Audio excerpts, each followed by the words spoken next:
Good morning and good evening.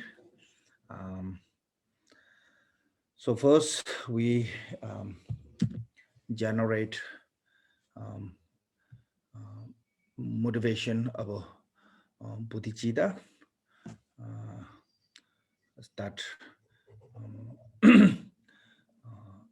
in the samsara six realms, sentient beings, everyone wishing to be happy and peace, but because of the ignorance, cannot create the cause of happiness, and no one is a truly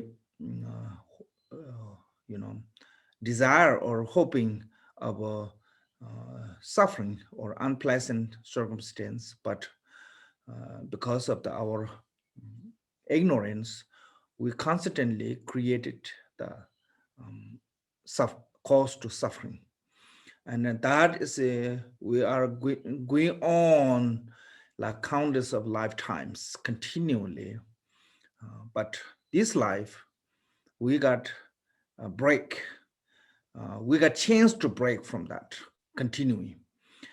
Because we are fortunate enough to being born in the human beings, not just only being born in the human beings, and we have a condition of called the precious human body, which is mean that we can do something actually better than other beings, more meaningful in life that we can do. Um, just mundane successful alone cannot become a meaningful life, because some, even those like nagas and those spirit or other some animal are really rich uh, with the materially, but that richness cannot give them true happiness from that material. So becoming just mundane successful is cannot call the meaningful life. So we human being can do something that is more than other beings. Is we can practice dharma, or it means that we can do uh, meritorious activity, which is can temporarily can reborn in the higher realm in next life, and permanently achieve the nirvana.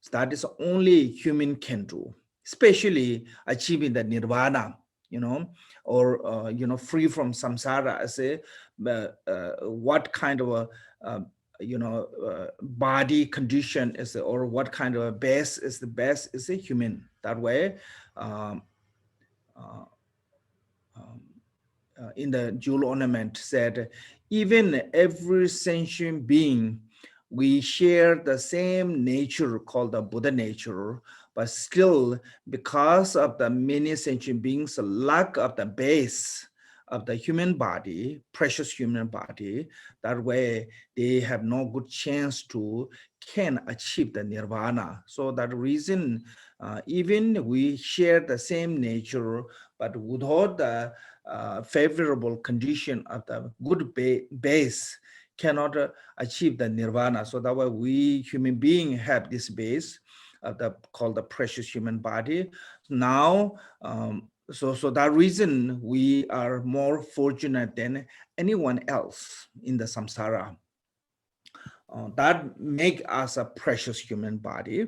So this precious human body is we make ourselves commitment to make sure we'll use as a meaningful way, we'll use as a with the essence. So that is how we can use as a meaningful or essence is with the practice of the dharma. So that reason, uh, uh, we need generate a motivation of a bodhicitta that I want to liberate all these migrating beings who have been my mother, but they are lack of the condition, they cannot liberate themselves. So I'm going to take the responsibility about their liberation. That is basically what is the motivation of the Bodhicitta mean. So with this thought, altruistic motivation of the Bodhicitta, then we will lessen the Dharma. Um, um, how we can liberate is um, not by some kind of a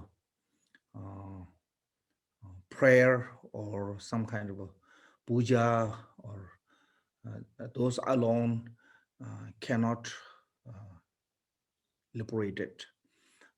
Buddha said, no matter how much you wish, other side of the river is never come to this side. So that is mean that no matter how much we do prayer, if we don't go at the side of the samsara, so other side of samsara is the nirvana, we will nirvana never come to the samsara side. So that way, we need to go to there. So how to go there is by with the three wisdoms, called the wisdom from the hearing, wisdom from the contemplate, and wisdom from the meditation. So, you know, mainly we only can reach to the other side of the samsara, other side of which is nirvana, is by wisdom from the meditation. But the meditation need develop the knowledge and wisdom to meditate. So that way hearing and contemplate is necessary. So that reason we study the books. Why? Because our understand, our wisdom is not good enough to can actually liberate it. Because some people common saying is, oh, I don't need to study that much. I just want to meditate. I want to just focus. I just want to concentrate myself. I don't need to learn too much. So if our knowledge is enough to liberate it, then we don't need to concentrate on that, because we already have that knowledge. So what we're concentrating is something that is we can gain the higher than what we have, knowledge or wisdom. So that reason we need to meditate on that. That is only can gain through the meditation. So how we can meditate is by hearing and contemplate. So that reason we're studying the books. Otherwise, if we don't need to learn dharma for the meditation, then we're wasting our time to studying, and the Buddha wasted his time to teachings. And all those masters, their whole life they dedicated to try to teach and write text. They wasted their life from the beginning to just concentrate.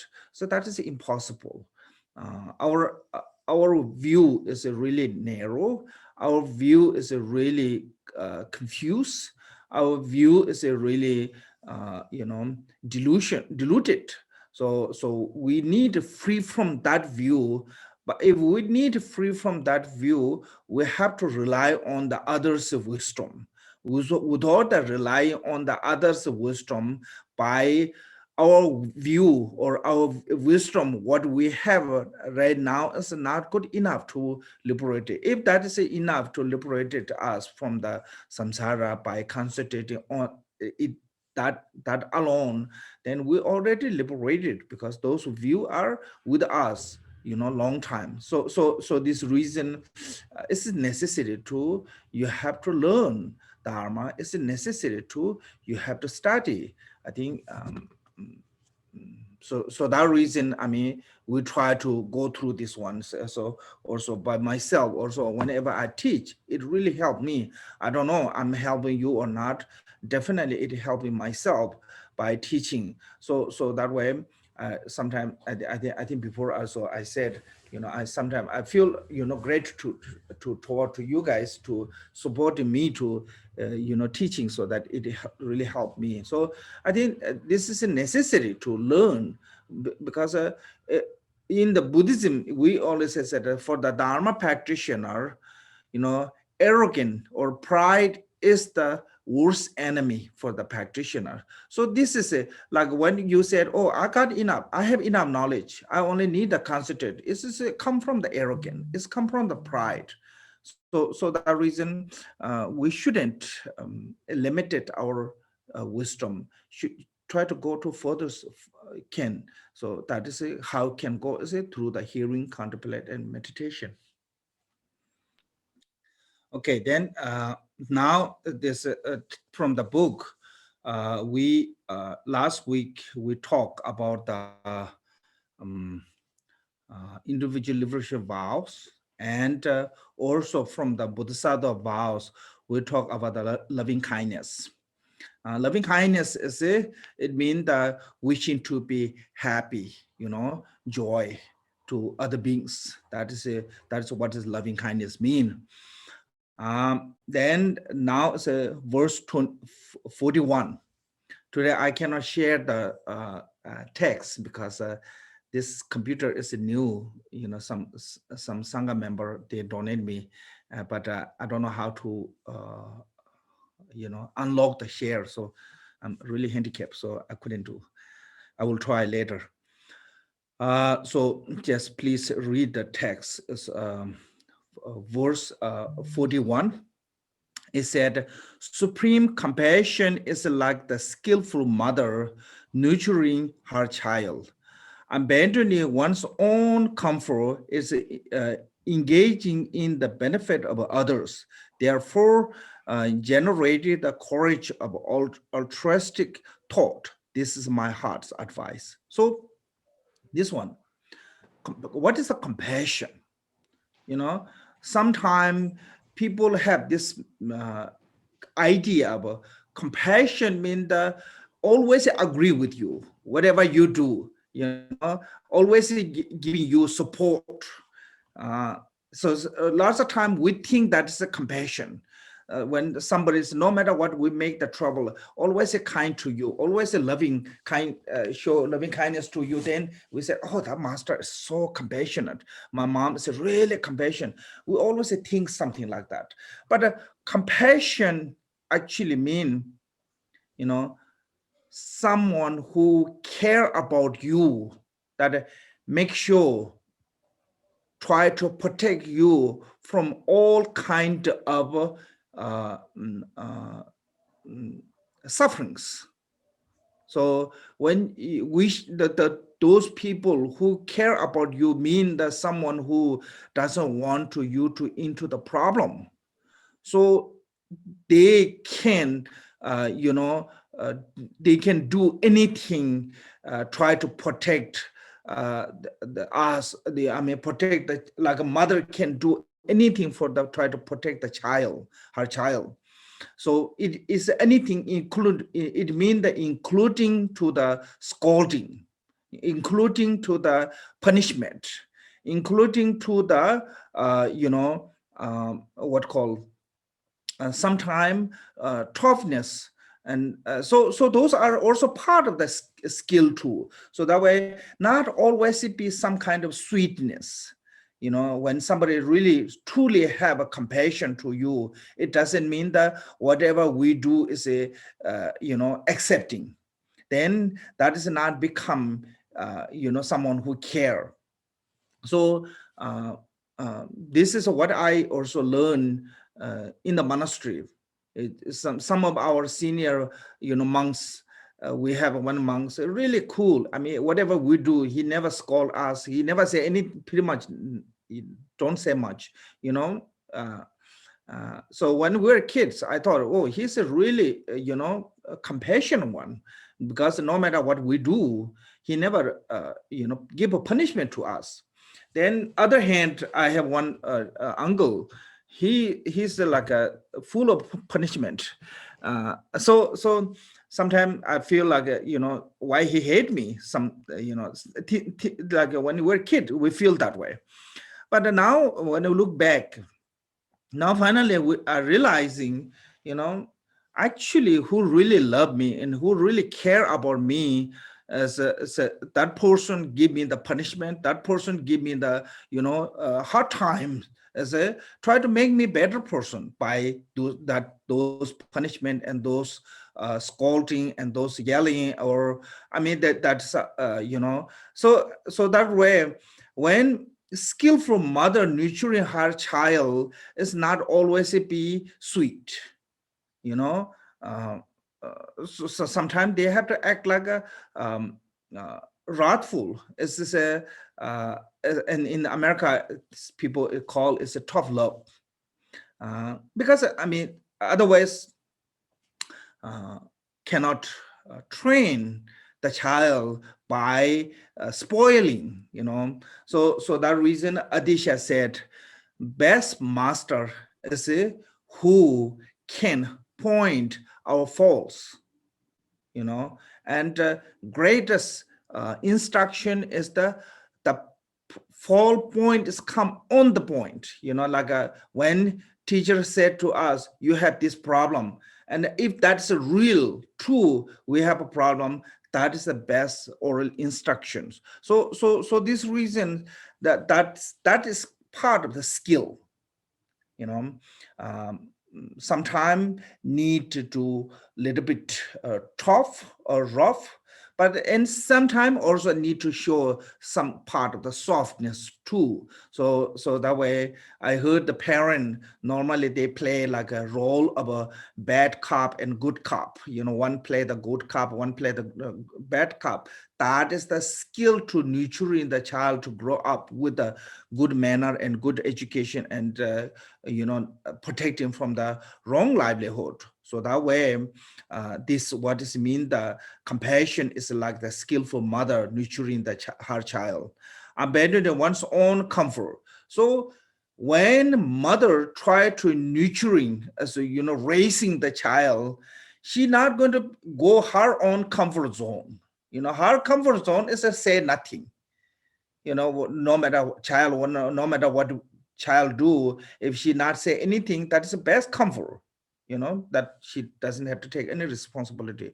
But she sacrifice her own peace, happiness, relax or whatever, and give uh, you know, give to the child whatever can give. So engaging in the benefit of others, so that is how have to engage. So many different ways to have to engage. So this one is a like a bodhisattva want to benefit other sentient beings, and you need to develop the compassion to the other sentient beings. How you develop compassion is like a mother's skill, you know.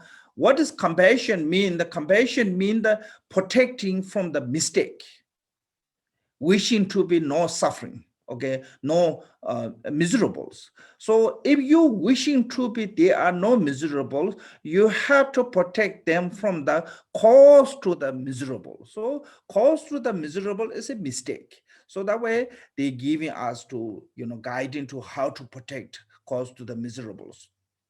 So that way engaging in the benefit others, therefore generate the courage of altruistic thoughts. Courage, because it's not easy, you know, dealing with other. So that way teacher need a great skill, mother need a great skill to raising. So anyone is a doing for others benefit, they need a great skill. Without the great skill, cannot, you know, not just only, I mean, without the great skill and great courage, cannot help others. So need a great courage because it's not easy. It's a really, really hard work. So the what is the great courage? See here is a altruistic motivations, altruistic thought. Altruistic thought means that other is putting more important than self, you know, others uh, uh, uh, benefit is a putting ahead of then own's benefit. That is what is altruistic thought. This is my heart's advice.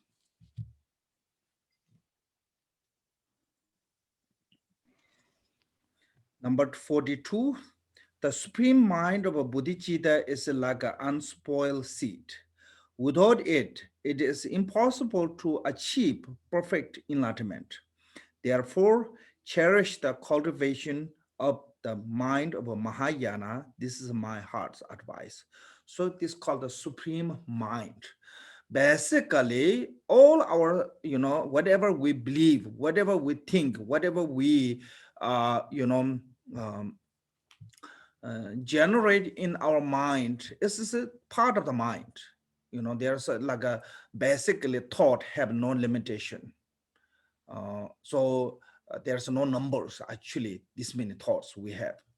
Uh, but those many thought or those many thinking, and there's a one of the greatest is the way to thinking is the thought of bodhicitta, or in generating in our mind thought of bodhicitta. That is the supreme one. There's no greater than that thought, no greater than that um, that mind. So that way called the supreme mind is the bodhicitta. So bodhicitta, there no, I mean that way, that is the supreme way, because this is uh, this mind, only this mind can get us complete Buddhahood. Without this mind, there's no other mind cannot get. Even the emptiness alone cannot give you a Buddhahood. So without the bodhicitta, so the reason this is actually higher than just meditating on the emptiness. This supreme mind of bodhicitta, that way is called the supreme mind. Uh, so this bodhicitta is like the unspoiled seed. Unspoiled seed, or maybe like you can say healthy bodhicitta is like healthy seed, because even the bodhicitta, if that is not mature enough, then it's not healthy seed. Yeah, if it's corrupted with the downfalls, and it's like spoiled seed, so then it's not healthy enough to generate grow the fruit of a Buddhahood. So need a healthy unspoiled bodhicitta, mind of a bodhicitta. So that is what is a healthy unspoiled mind of bodhicitta is first generate fully bodhicitta, completely develop. Then once you develop, make sure it not damaged by downfalls. So then that is becoming healthy bodhicitta. So that is the same as an unspoiled seed, or mean the healthy seed, because that seed is rotten or burn or fully not fully developed, then it's not becoming healthy seed. Yeah, so good seed. So that way really good seed without the spoil, that one is the same as a bodhicitta. So bodhicitta is like that. Without it is impossible to achieve the perfect enlightenment. So here use as a perfect enlightenment. There's enlightenment have lots of different stage. Even arhat is enlightened, bodhisattva is enlightened, solitary realization is enlightened, but perfect is only Buddha. So only bodhicitta can give you perfect Buddhahood. So those arhats, solitary realizations, why they don't become Buddha? Because they don't have a bodhicitta. Even they have a realization of the wisdom of emptiness, still they not become a Buddha because they lack of the bodhicitta. So that reason, bodhicitta is the seed of the Buddhahood, perfect enlightenment or Buddhahood. Therefore, cherish the cultivation of the mind of a Mahayana. So, how do we cultivate the mind of a Mahayana? Is it you have to go through the you can read the jewel ornament.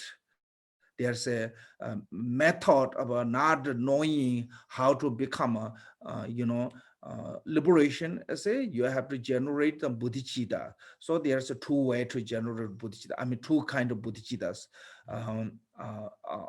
ultimate bodhicitta and relative bodhicittas. But here is talking about mainly is a relative bodhicittas. So that relative bodhicitta is, or there's a two, that's come later, aspiration bodhicitta and action bodhicitta. So especially this aspiration bodhicitta is the, main seed of, actually main seed of a complete Buddhahood is that aspiration bodhicitta. Because without that aspiration bodhicitta, there's no other bodhicitta. Even the action bodhicitta is not impossible to can have without the aspiration bodhicitta. So this aspiration bodhicitta is the really healthy seed of to become fruition of Buddhahood. So that way, there's no other way. Even in the jewel ornament, actually, it said not just only bodhicitta is a seed. Actually, in the jewel ornament said bodhicitta is the main body of the Buddha's teachings. Other like individual liberation vows, or like Vinaya vows, refugee vows, and those all are foundation of a bodhicitta. Then other like Mahayana most of teaching is the support of the bodhicitta, the cause and condition of the bodhicitta. Then Buddhahood is a result of the bodhicitta. So there's no other. So we can say this way: Hinayana is a foundation of a bodhicitta. Mahayana is actually a complete condition of the bodhicitta, and Vajrayana is the result of that bodhicitta.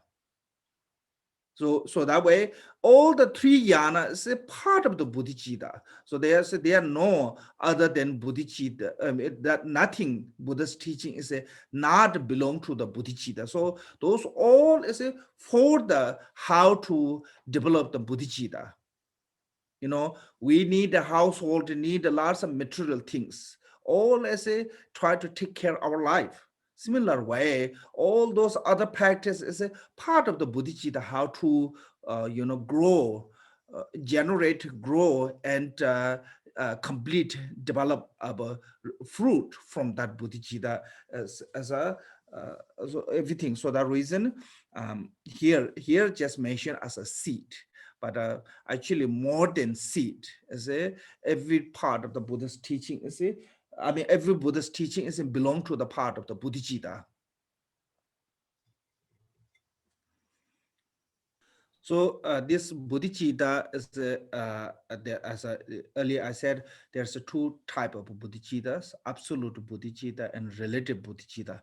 We're not talking about here absolute bodhicitta. Absolute bodhicitta is the Mahamudra or Vajraparabindha is the absolute bodhicitta. But here is mainly talking about the relative bodhicitta. So relative bodhicitta is divided into two: aspiration bodhicitta and action bodhicitta, or performing. So first one is aspiration bodhicitta. So number 43. Aspiration bodhicitta is like a traveler setting out on the journey. Before long, he will arrive at the Buddhahood. Therefore, make pure aspiration. This is my heart's advice. Aspiration means the wishing to go somewhere. So you have to make the goal to go somewhere. If you don't have the goal to go somewhere, then you're just wandering, so you never get anywhere. Just even you walk whole day, you just walk around, never get anywhere. So you have to make the goal to go somewhere. So when you're making the goal to go somewhere, that is called the aspiration. uh, like if you want wishing to go to the mm, uh, any place, anywhere that you like, then you need aspiration or wishing to go there. So that is like a traveler. So traveler, they are traveling through the town, different place, valley, mountain, whatever the road. but their aim or their goal is not to go there. Their goal is to go to the destination, wherever they plan the goal. But they will see all those other part of the location too. Like if you from here to if you go to Washington D.C., you will see all those other towns before you reach to the Washington D.C. But your main goal is not to see those towns. Your main goal is to see the Washington D.C. So same way, traveler, they will see other part of the on the path, on the journey to the path to the nirvana or Buddhahood. They will see all the other part of the Bodhisattva, Bhumi, and all those stage of the path. But their aim is to want to go to the Buddhahood. So that way, like same as a traveler. Before long, he will arrive the Buddhahood. It means that if you have the aim, if you have the goal, and whatever you do is becoming a part of that goal. Okay, if we don't have the goal, then whatever we do is not necessarily become a part of the goal.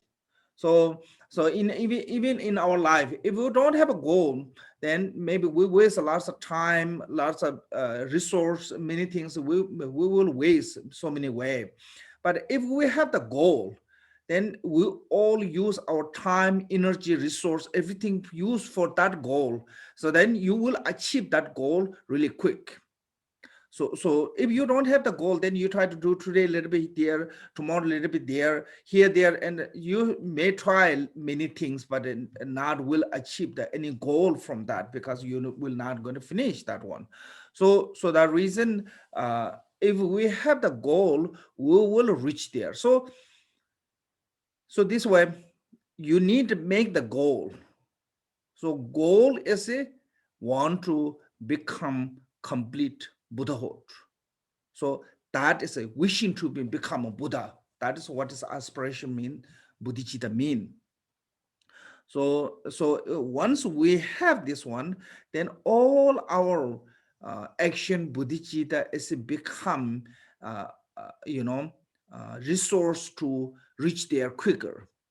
But if we don't have that aspirations, all the action bodhicitta is not becoming resource to reach there.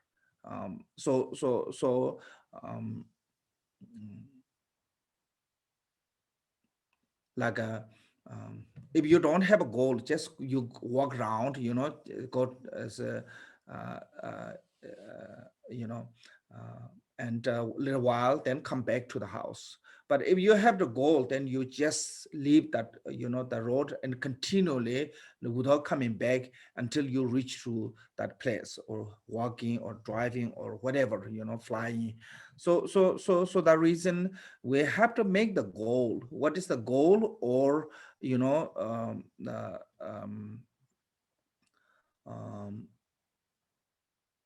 aspiration, aspiration is so want to become complete Buddhahood. That is what is the aspiration bodhicitta mean. Okay, then said second is action bodhicitta. Action bodhicitta is like a well-built canal. With it, you can perfect to accumulation without effort, even if you are neglectful. Merit will continually arise. This is my heart's advice. So when we build a really, good quality canal, I think it's called canal. I'm not sure if somebody can help me the correct pronunciation, like a run the water canal. You said it right. Okay, canal. So once build a really good canal, then you don't need guide all time. Water continually run. Same way, once you generate the action bodhicitta, then you don't need to always be aware about that bodhicitta. Even you're not aware. Here said neglectful. It means that once you generate the action bodhicitta, until you destroy the bodhicitta, your merit will continue day and night. Even you're sleeping, even you're eating, even you're not thinking, still your merit will continue. So that way it's like now continually will you can perfect to accumulations. Perfect mean that you will complete of two accumulation of the merit and accumulation of the wisdoms. Mm, once we generate the bodhicitta, anything what we do in our life is become a part of the six paramitas, like even your daily job, what you do, like your maybe your nurse, you maybe your doctor, maybe your farmer, maybe your person who work in the factory or company or whatever, lots of job is become a part of the practice of the six paramita. So if you generate the truly bodhicitta, then whatever you give your time, your energy, your skill, your those all is a part of becoming practice of the generosity. Then doing those work, you need some degree of discipline. You need knowing about avoiding of all the mistaking, all the wrongful actions. So that is called the training of the morality. Then then you get you get to learn how to tolerate all the difficulties.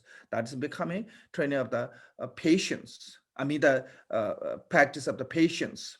um, and so with this thought of a altruistic thought, if you do your work, you get feeling of joy from your work, even it's a hard to the physically, but still you feel joyful. That's called the perseverance. Then you will concentrate on your job as a matter of concentration. Then you know what is right, what is wrong. That is called the discrimination of wisdom. So even our daily job is becoming part of the six paramita. So the six paramita is the two accumulations, like generosity, moral ethic. Those are part of the accumulation of the merit, and mental concentration, wisdom is a part of the accumulation of the wisdom, and two other uh, perseverance and patient. Those two are support of the two merit. So that way, our daily job, even our daily job, is become a part of the six paramita. So then mean that a part of the two accumulation. So once we generate the bodhicitta, whatever we do, I mean, bodhisattva vow, whatever we do, it become a part of that vow. So that way, or even not, like not practicing dharma, you just doing your job. Still, that is a part of the training of a bodhicitta. So through that, through those two, then. Mm, mm, you become accumulation. Not just only that one, even eating is a part of the practice of the bodhicitta. Sleeping is a part of the practice of the bodhicitta. So even the sleeping or eating get benefit. Basically, those called like eating, sleeping, those called the non-decide uh, you know of the virtue or non-virtue, whatever intention they uh, go to that direction. If you eat and you sleep with a wrongful thought, then your sleeping is becoming negative, your eating is becoming negative. But if you sleep or eat or walk, those are with a rightful thought, then it is becoming good merit. So that way, even our just normal sustaining of the life of eating and sleeping, those also become a part of the to accumulation. So that way, once we generate the bodhicitta, then you will, I mean, bodhisattva vow. Once you generate the bodhisattva vow, even we're not thinking about the bodhicitta, even we're not thinking about the, doing something good, but still we are continually doing our all the part of the activity, livelihood activity is becoming part of that true accumulation. So that reason is that even if you are neglectful means you don't remember, uh, or um, uh, um, uh, or mm,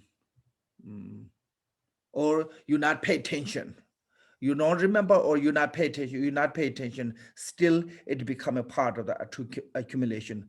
The merit will continually arise. So that way, once we have a true bodhisattva vow, and all those activities become a part of the bodhicitta, even you don't remember, even you don't pay attention.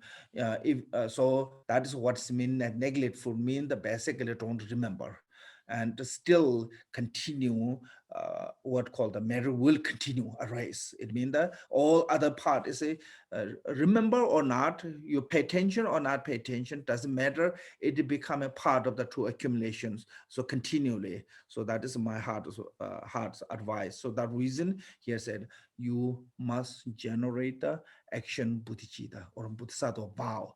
So this is called the bodhicitta and bodhisattva vows. Bodhicitta is mostly talking about the aspiration bodhicitta. And bodhisattva vow is when you receive the action bodhicittas. That is called the bodhisattva vows. So once we have the bodhisattva vow, then every as part of our activities is becoming part of the bodhicitta. So that way, we have a continuing, without taking break, of a continuing of a accumulation of merit. So now once you generate the action bodhicitta, then you must follow to the training. Action bodhicitta or bodhisattva vow is making commitment. What commitment you making? Is it that saying is now on, I'm going to train myself to the path to the Buddhahood? So how we train is it through practice of the six paramita. So action training of the action bodhicitta is the six paramita.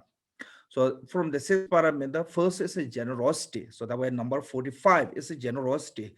The practice of generosity free from attachment is like a farmer sowing seed.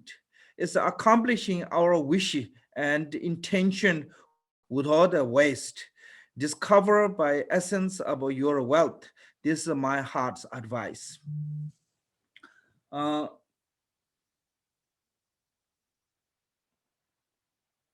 So here's a practice of the generosity free from attachment. In the jewel ornament, definition of the generosity is said, the definition of the generosity is the practice of giving fully without attachment. Lots of time we give with attachment. Like when you give something, always have some kind of a result, some kind of return, some kind of a reward from that. So that way we give. That is called the with attach. So you have to give without a kind of a hope or fears. So that is what is mean the fully giving. If we give with some kind of hope, then it's like a give, but kind of string is put together to kind of not let go completely. So that way we have to let go fully. So how to let go fully when we giving generosity is without a kind of a attachment. So this is like a farmer sowing seed. So the giving, giving practice of generosity is accumulate the merit. So farmer,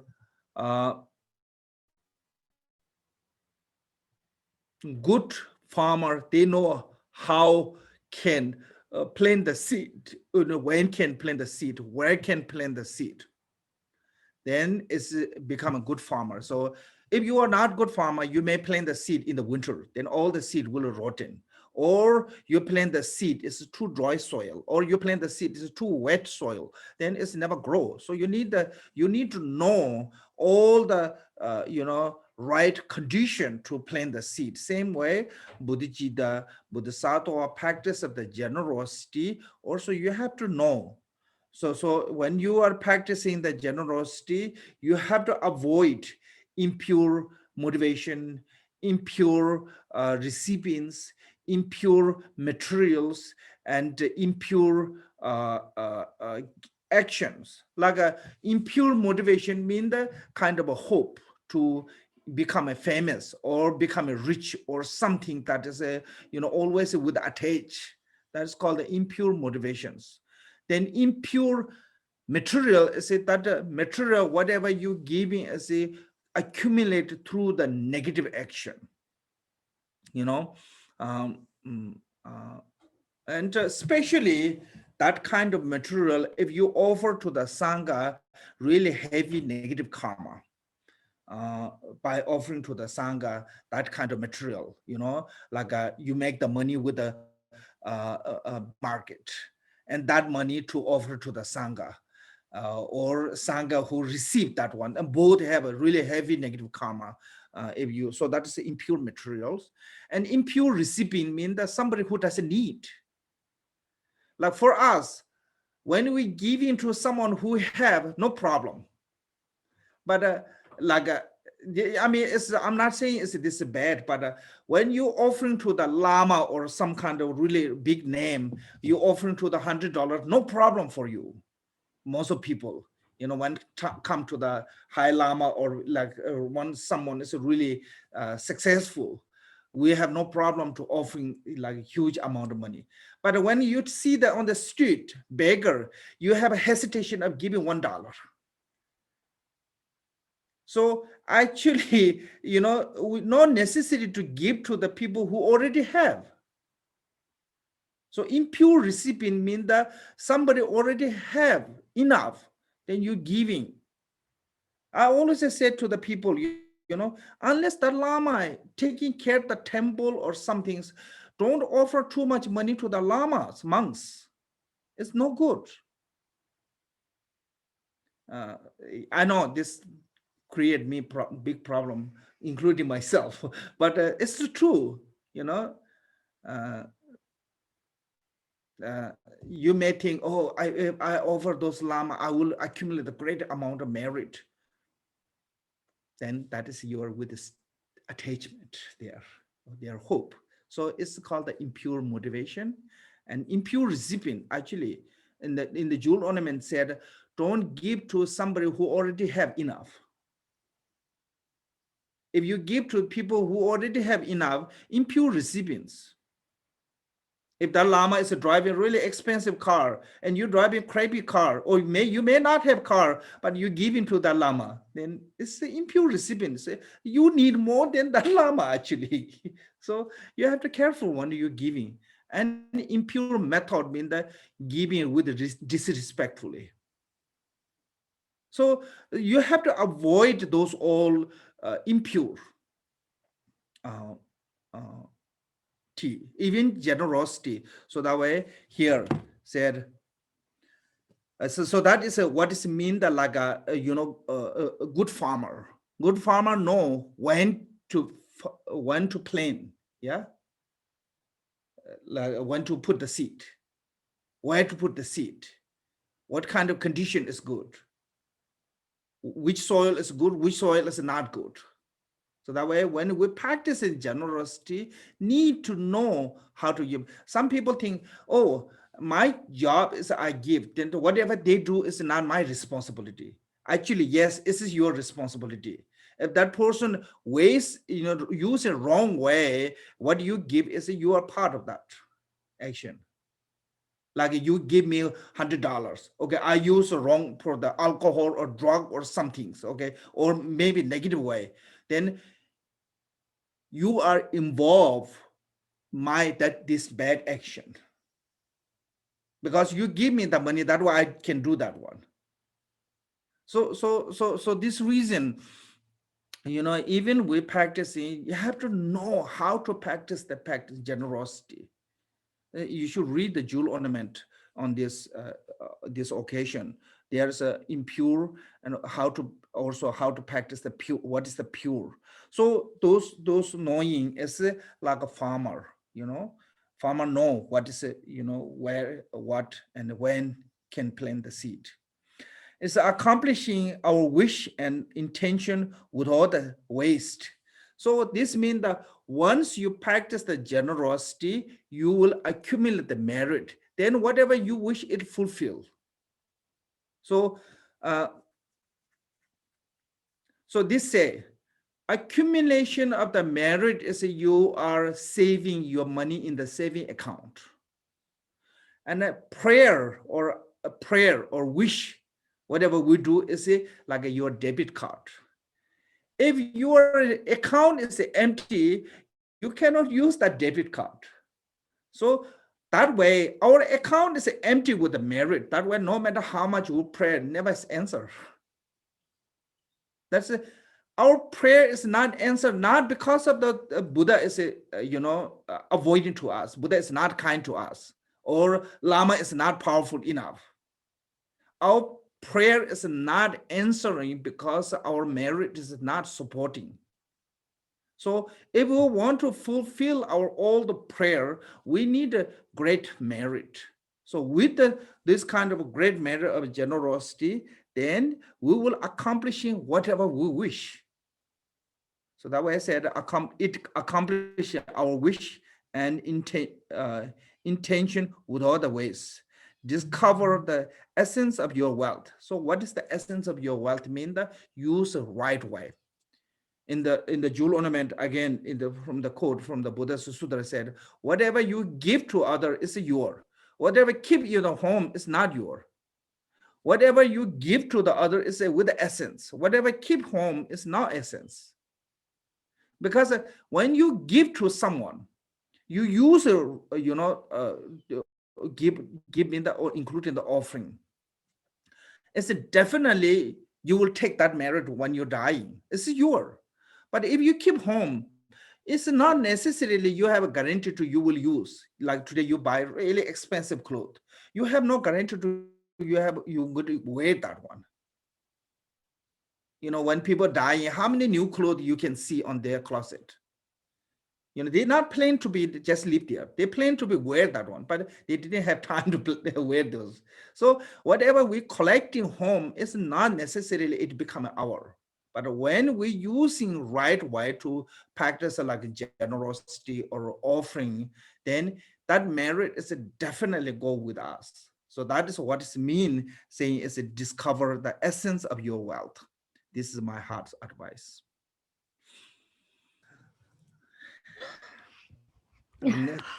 Second is called the moralities. Three kinds of morality are like the warrior's sword. They cut the bound of the obscuration emotions. You should possess recollection, alertness, and carefulness as a modesty. This is my heart's advice. So there's three kind of a morality, three kind of morality in the Bodhisattva vow. It's called the morality of the restraint, morality of the accumulation of to merit, and the morality of a benefiting sentient beings. So morality of the restraint mean the discipline ourselves. For our body, speech, mind, disciplined. How to discipline is have to avoid all the 10 non-virtue. So that is what is morality of restraint. Lots of people have this concept of I don't like the discipline. I want to be freedoms. Actually, discipline is the key to freedom.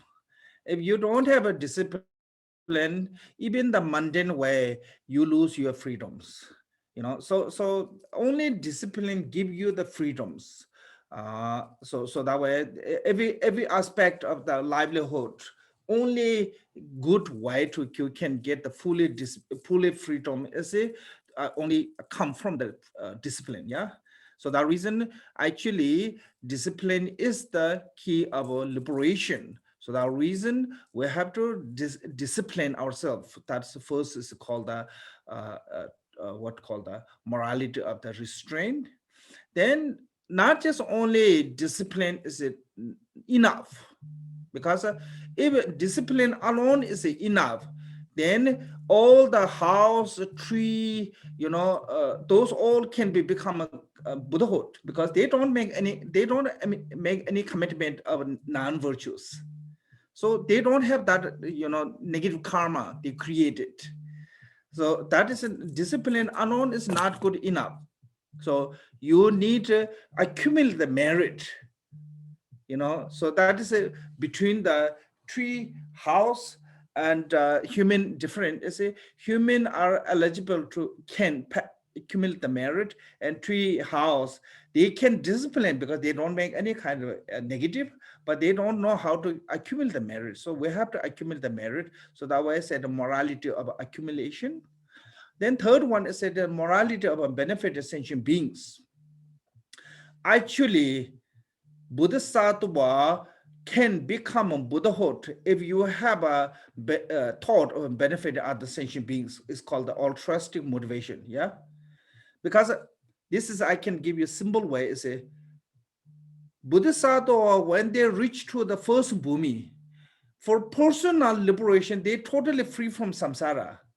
They don't need to gain anything personal benefit, but they can still, when they perform to the other benefit of other sentient being, their quality is not good enough. So that way they have to improve better. So that make them to from the first to second bhumi, second to third, until to the reach to the 10th bhumi. Even the 10th bhumi is have still some slight of a shortage, residue. Yeah, residue.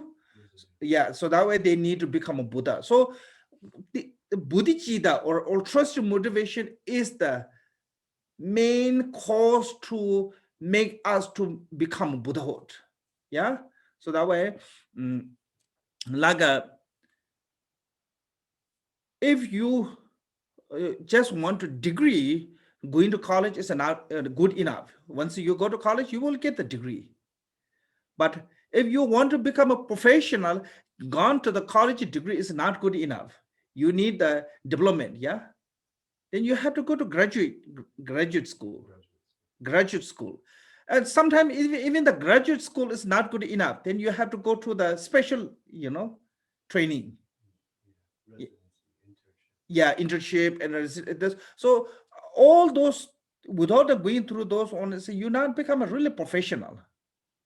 So same as a Bodhisattva, it's just, if the personal just knowledge isn't good enough, if you just have college degree, all the necessary things, but it's not good enough to, if you want to become a professional. Yes, then you need to special, called the specialize. Yeah, specialization. So that is only come from the, first bhumi to until the 10th bhumi, that is trained. So that way, that this altruistic motivation is to make you Buddhahood. So that way, third one is called the or what's called morality of the benefit sentient beings. So these three morality is a necessary for the Bodhisattva who training in the Bodhisattva's path. So they are also like a warrior's sword. Warrior's sword cut all the enemies, free, make the free from the enemies. Same way, this three morality will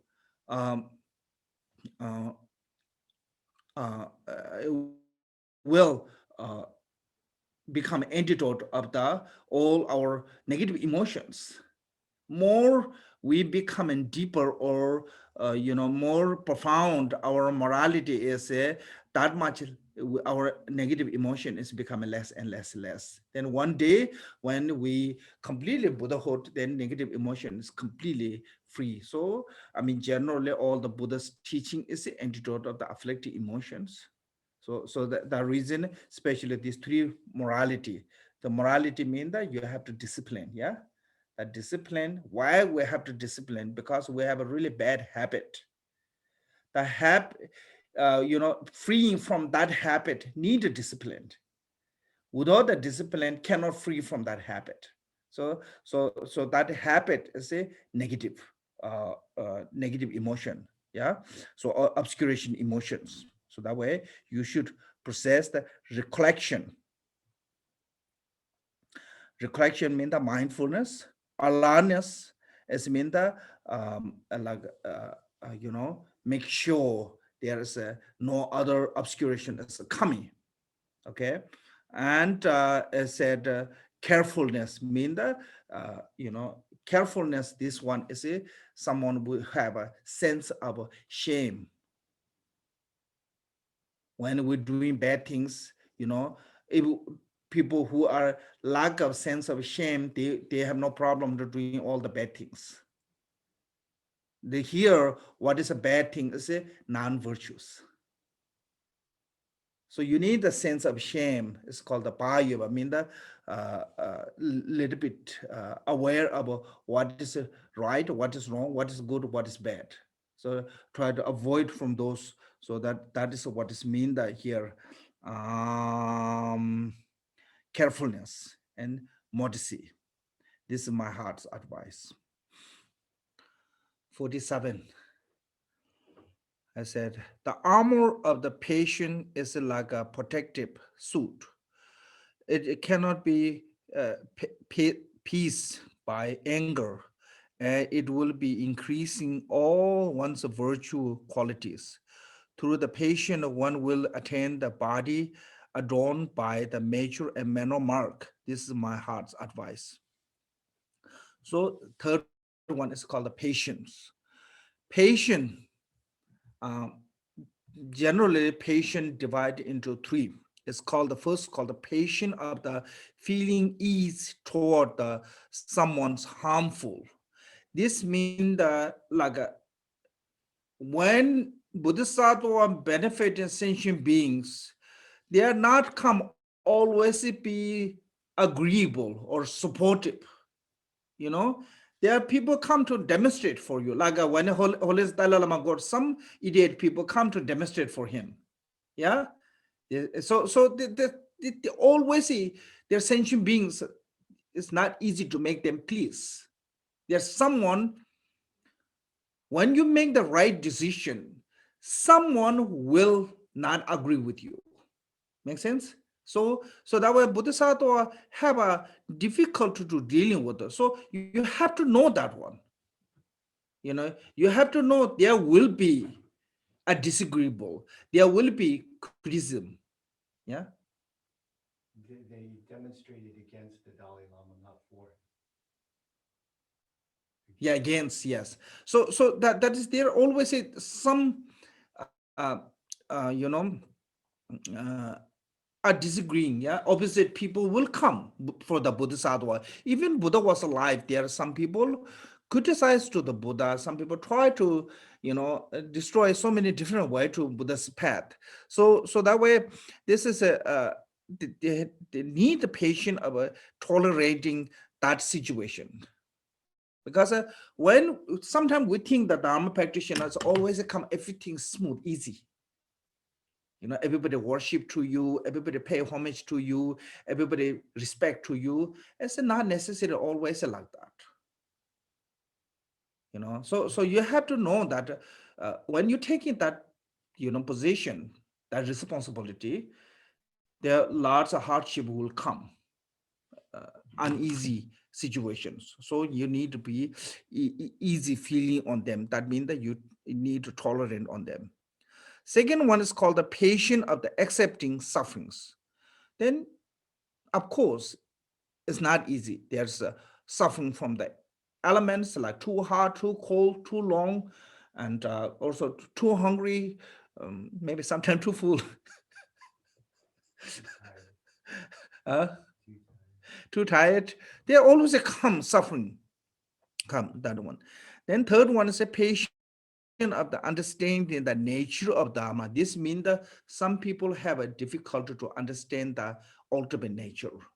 There's a few sudden people. Yeah, I heard in India, some people, they are Buddhists, okay, they are Buddhists, but when they heard about the Heart Sutra, they almost have heart attack because they talk about the emptiness. And also I heard this, some scientists, they become a, really psychologically problem. Yes, yeah, psychiatry problem because they see as a planet as a really like a not solid. So that way they have a worrying, oh, this maybe go to part, then what is going to happen? So those are fear of the true nature. True nature is a illusion. They don't want to accept that one. So some people have this suffering. So that way those difficulty come, you need to be acceptance. Those, what is acceptance mean? That you have to be patient with that. So so that is our three patience. So the armor patient is like the protective suit. So when you're wearing the what called this bloodproof, yeah, bloodproof, it cannot be pierced by the anger of a blood. Yeah, yeah. Then when people drive you crazy, it's not going to disturb your true path. So there's a lots of time happen this one. People join to the Dharma, and they thought Dharma is really completely peace and happy and really wonderful. But then, of course, every community have problem. When they see a little bit problem, they give up everything. That is that is because lack of the patience. Yeah, also easy to uh, uh, uh, attack by negative anger or the negative emotions. So that reason, Bodhisattva need that really strong armor of patience.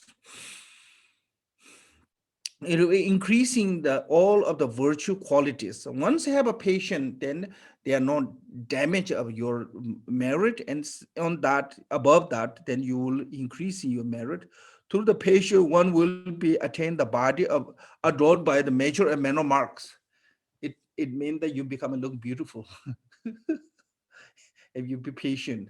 So somebody born with a beautiful future, future Beautiful figure, figure, beautiful figure as a result of the past lives of being patient. So if we want to be next life beautiful like that, it's a better being patient than just going to plastic surgery. Because the plastic surgery not less long that beauty, but if you're being patient, then future long time you will have a really beautiful figure, or features the same. feature or figure. Yeah, Features the same. yeah.